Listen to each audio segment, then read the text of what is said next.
जीने का तरीका और मोक्ष की राह। वीडियो में बढ़ने से पहले मेरे चैनल को सब्सक्राइब जरूर कर दे और बेल आइकन दबाना ना भूले ताकि अगले वीडियो के नोटिफिकेशन आप तक जरूर पहुंचे। चलिए बढ़ते हैं अपने वीडियो के आगे। दिसंबर को गीता जयंती और मोक्षदा एकादशी विशेष। मनुष्य अज्ञान, दुख, मोह, क्रोध, काम और लोभ से मुक्ति का मार्ग सदैव तलाशता रहा है और आज भी ये खोज जारी है। जो भी मार्ग खोजता है वो गीता तक पहुंचता है। उसका कारण यह है कि श्रीमद् भागवत गीता में के 18 अध्यायों में कर्म, ज्ञान और भक्ति तीनों मार्गों से किस प्रकार लोक और परलोक को मंगलमय कर सकता है, ये समझाया गया है। पुराणों के अनुसार इस कुरुक्षेत्र के मैदान में श्री कृष्ण ने अर्जुन को गीता के उपदेश दिए थे, जिसके संकलन को श्रीमद् भागवत गीता का रूप दिया गया। हिंदू धर्म के चारों वेदों और उपनिषदों का सार गीता में है। गीता सर्वशास्त्रमयी है। इसमें सांसारिक व्याधियों से मुक्ति का मार्ग दिखाया गया है। कुरुक्षेत्र में अर्जुन को श्री कृष्ण ने ज्ञान का पाठ पढ़ाते हुए उन्हें सही और गलत का अंतर भी बताया था। जीवन जीने की अद्भुत कला इस महान ग्रंथ में मिलेगी। गीता के श्लोक समस्याओं से उबरने का रास्ता और समाज में सामंजस्य स्थापित करने का मार्ग दिखाते हैं। ये महर्षि वेदव्यास द्वारा लिखित ग्रंथ महाभारत के भीष्म पर्व का अंग है। गीता में 18 अध्याय और 700 श्लोक है। आर्यभट्ट के अनुसार महाभारत युद्ध 3137 ईपू में हुआ था, जिसके मुताबिक इस बार गीता की 5121वीं जयंती है। ये इकलौता ग्रंथ जिसकी जयंती मनाते हैं। जिस दिन भगवान श्री कृष्ण ने अर्जुन को गीता का उपदेश दिया था, वो गीता जयंती के रूप में मनाया जाता है। दुनिया के किसी भी धर्म संप्रदाय के ग्रंथों का जन्मदिन नहीं मनाया जाता। सिर्फ श्रीमद् भागवत गीता जयंती ही मनाई जाती है। ये भगवान श्री कृष्ण के दिव्य उपदेशों को याद करने और जीवन आत्मसात करने के दृढ़ निश्चय करने का दिन है। माना जाता है कि गीता के उपदेशों पर चलकर सीधे मोक्ष की प्राप्त होती है, यमलोक की यातनाओं से मुक्ति मिलती है।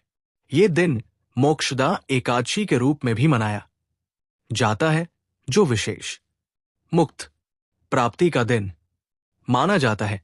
गीता जयंती के दिन गीता का पाठ और पूजा करने से न केवल आत्मा को शांति मिलती है, बल्कि ये जीवन को सही दिशा और उद्देश्य भी प्रदान करती है। भगवद गीता को हिंदू धर्म में अत्यधिक पवित्र और महत्वपूर्ण ग्रंथ माना जाता है, क्योंकि ये जीवन के हर पहलू पर मार्गदर्शन करता है। अर्जुन को महाभारत की युद्ध भूमि पर दिया गया श्री कृष्ण का दिव्य उपदेश न केवल हिंदुओं बल्कि संपूर्ण मानवता के लिए एक अमूल्य धरोहर है। गीता जयंती भगवद गीता के जन्म और इसके महत्व को याद करने का एक विशेष दिन है, जिसे हर साल मार्गशीर्ष मास के शुक्ल पक्ष की एकादशी को मनाया जाता है। महाभारत के युद्ध की पूर्व संध्या पर जब अर्जुन मानसिक दुविधाओं और नैतिक प्रश्नों से जूझ रहे थे, तब भगवान श्री कृष्ण ने उन्हें गीता का उपदेश दिया, जो आज तक समस्त मानवता के कल्याण का मार्ग को दिखाने वाला सिद्ध हुआ। इस वर्ष गीता जयंती 11 दिसंबर को मनाई जाएगी। इस दिन के महत्व को देखते हुए कई लोग विशेष पूजा, व्रत और दान का आयोजन करते हैं, जो विशेष रूप से मोक्ष प्राप्ति के लिए महत्वपूर्ण है। मान्यता है कि इस दिन विशेष पूजा, व्रत और गीता के पाठ से व्यक्ति के जीवन में सुख, शांति और समृद्धि आती है और मोक्ष की प्राप्ति होती है। मान्यता है कि चूंकि इसी दिन भगवान श्री कृष्ण ने सांसारिक मोह से मुक्ति और मोक्ष प्राप्ति का रास्ता बताया था, इसलिए इस दिन जो व्रत कर गीता का पाठ करता है, उसके लिए स्वर्ग के द्वार खुल जाते। अभिज्ञात मुक्त है। क्रोध पर नियंत्रण। मनुष्य का सबसे बड़ा दुश्मन उसका क्रोध होता है।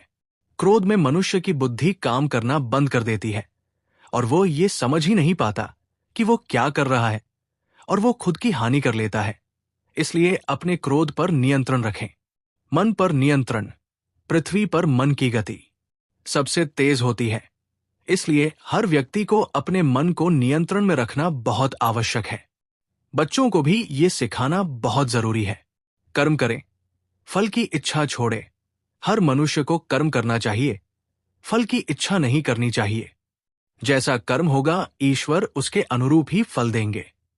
यदि पहले ही परिणाम की अपेक्षा करेंगे तो मन भ्रमित हो जाएगा और कर्म ठीक से नहीं कर पाएंगे। मुक्त आत्म मंथन। हर व्यक्ति को जीवन में सफलता और कठिनाइयों का सामना करने के लिए आत्म मंथन अवश्य करना चाहिए। आत्मज्ञान से सही और गलत में भी पहचान कर सकता है। मुक्त पाएंगे। अभ्यास करते रहें। मनुष्य को सदैव अभ्यास करते रहना चाहिए, इससे जीवन आसान हो जाता है। यदि किसी का मन अशांत है तो उसे नियंत्रित करने का अभ्यास ही सबसे अच्छा मार्ग है। मोक्षदा एकादशी व्रत कथा। गोकुल नगर में वैखानस नाम के राजा ने सपना देखा कि उसके पिता नरक में हैं। राजा विचलित हो गया। उसने योगी पर्वत मुनि को बताया कि सपने में उसके पिता नरक से मुक्ति दिलाने को कह रहे थे। मुनि ने बताया कि तुम्हारे पिता से पूर्व जन्म में पाप हुआ था, जिससे उन्हें नरक में जाना पड़ा। उन्होंने राजा को मार्गशीर्ष एकादशी के व्रत का संकल्प लेकर व्रत करके उसका पुण्य पिता को देने के लिए कहा। राजा ने परिवार सहित एकादशी का व्रत किया और उसका पुण्य पिता को अर्पण किया तो पिता को मुक्ति मिल गई।